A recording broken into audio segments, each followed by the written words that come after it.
Slocky got cut off. Slocky, yeah, they get robbed blind by these false pastors and priests, man.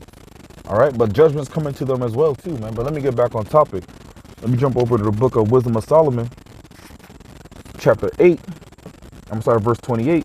For the Most High loveth none but him that dwelleth with wisdom. For she is more beautiful than the sun, and above all the orders of the stars. Being compared with the light, she is found before it. All right? And I brought that out because the reason I was meditating on these scriptures is because I was watching how the sun looked when it was setting, man. But wisdom is even more beautiful than that, man. Wisdom being the first creation of Yahweh Shem Yahushai, man. All right? It says wisdom is an ever-moving motion in all things, man. All right, let me jump back to Wisdom of Solomon 7. You know what? I started at verse 22. For wisdom, which is the worker of all things, taught me.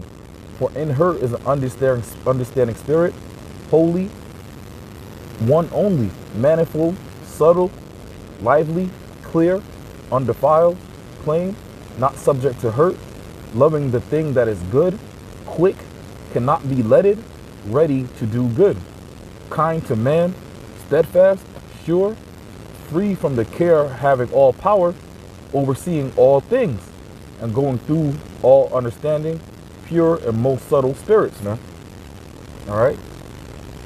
This is why the scripture talks about if thou desires of thrones and scepters, seek wisdom first.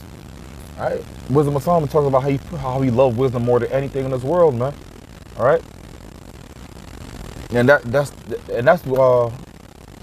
what we should love first and foremost, wisdom, man. These words of Yahweh Shem Yahushai, man. These words are to order our steps aright, man. Verse 24, for wisdom is more moving than any motion. She passeth and goeth through all things by the reason of her pureness. For she is the breath of the power of the Most High, and a pure influence flowing from the glory of the Almighty. Therefore can no defiled thing fall into her. Right? This is why wisdom cannot dwell in a malicious soul, man. All right? This is why they have to take out the Apocrypha too, man. All right? The Apocrypha meaning hidden. This is why they had to take this out, man. Because, man, this will destroy that Christian philosophies and doctrine, man. So-called Christian, I should say. All right? Verse 26, for she is the brightness of the everlasting light, the unspotted mirror of the power of the Most High, and the image of his goodness. And being but one, she can do all things. And remaining in herself, she maketh all things new. And in all ages entering holy souls, she maketh them friends of the Most High and prophets. For the Most High loveth none but him that dwelleth with wisdom. For she is more beautiful than the sun, and above all the orders of the stars. Being compared with the light, she is found before it. For after this cometh night, but vice shall not prevail against wisdom. Right, man. Scriptures talk about how the truth conquereth, you know, in First Ezra chapter 4. Right? The truth is wisdom, man. These words that we were bestowed with, all right, this understanding, this wisdom, knowledge, understanding that we were bestowed with, it's a gift, man. And because it's a gift, we see, right, how beautiful and precious it is, man. All right, but, you know, I just want to really touch on, you know, the beauty of the Lord and his creations, man. But not to worship the creations, but the creator, man. All right? But I'm going to wrap it up with that. Lord willing, this lesson was edifying.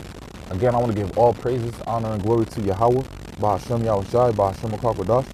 Double honors to the elders and the apostles, the great millstone that rule well. And peace and salutations to the elect of Israel. Until next time, I want to say Shalom and a bar for ball.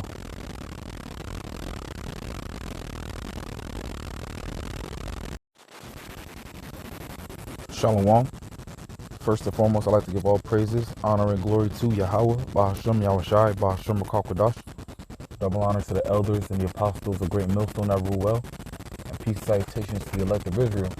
To you, I say Shalom. Lord willing, this lesson is edifying to the flock of Yahweh, Bahashem Yahushai.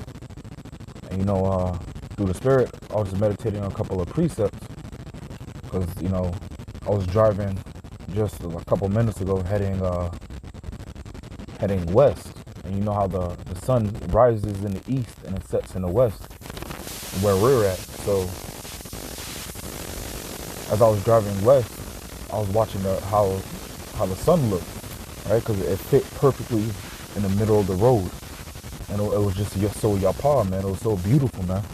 And it had me meditating on a couple of precepts about how glorious the works of the Lord are, man.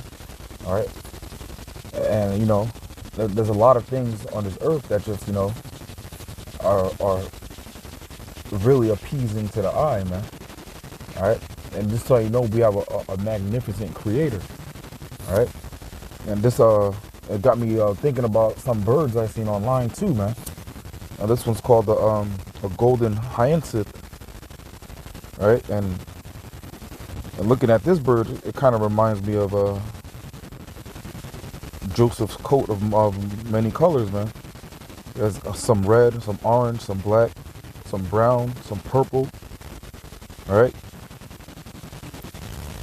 And this is Yahweh too, man, all right? And when everything is restored back in the kingdom, it's going to be on another level too, man.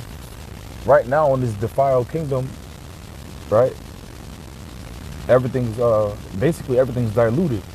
We only see a fragment, a small fraction of the works of Yahweh Shem Yahushua, man. Right?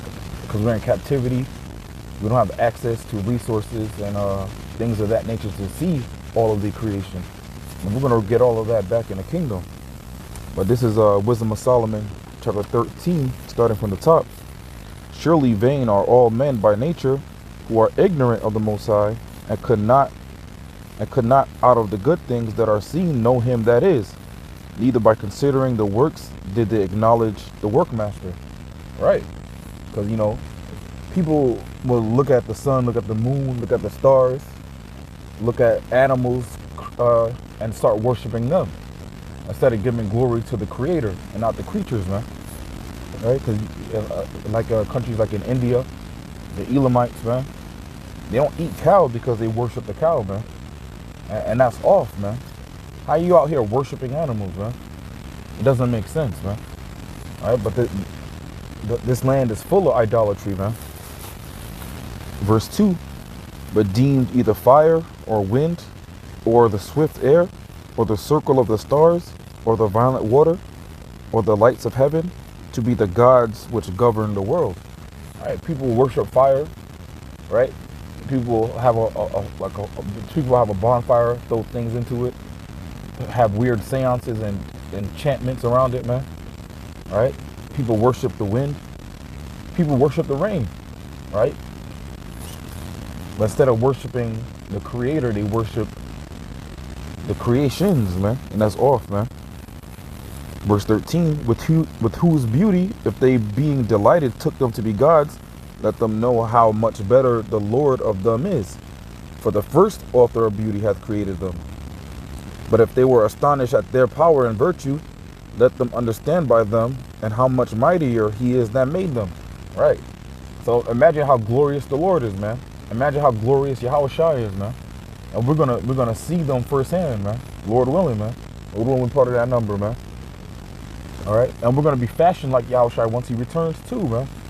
So we're gonna be glorious too. All right. If the Lord could make animals this beautiful, imagine what he's gonna do for his elect, man. Imagine what he's gonna do for his people, man. Imagine the beauty he's gonna bestow upon them, man. Upon us, man. All right. Verse 5, for by the greatness and beauty of the creatures, proportionably the maker of them is seen. Right? Yahweh Shem Yahushua is far more beautiful, for lack of a better word, but he is beautiful, man, than anything he's ever created, man. All right? Salakia. Verse 6, but yet for this they are less to be blamed. For they peradventure err, seeking the Most High and desirous to find him. Right. People have a zeal, but not according to knowledge. So they're seeking after the Lord. But, the Lord lays a lot of stumbling blocks before you're able to find him, man. Scriptures talk about how wisdom would lead you by crooked paths before you find the truth, man. Roughly paraphrasing. Actually, let me get that real quick. This is the book of Sirach, or Ecclesiasticus.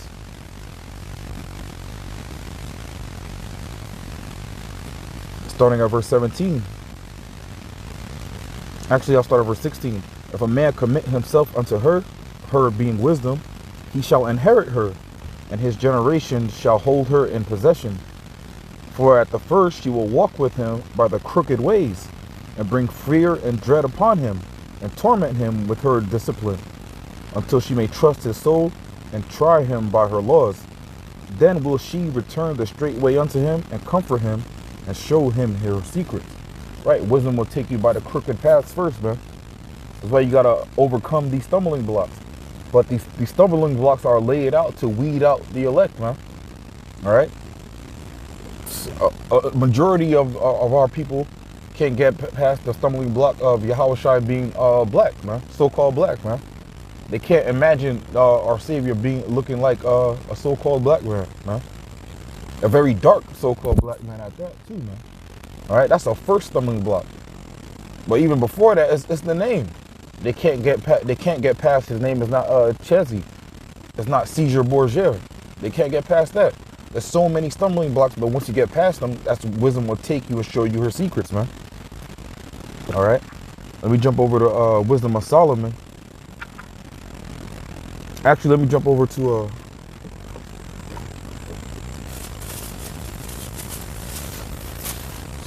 bear with me 1 second.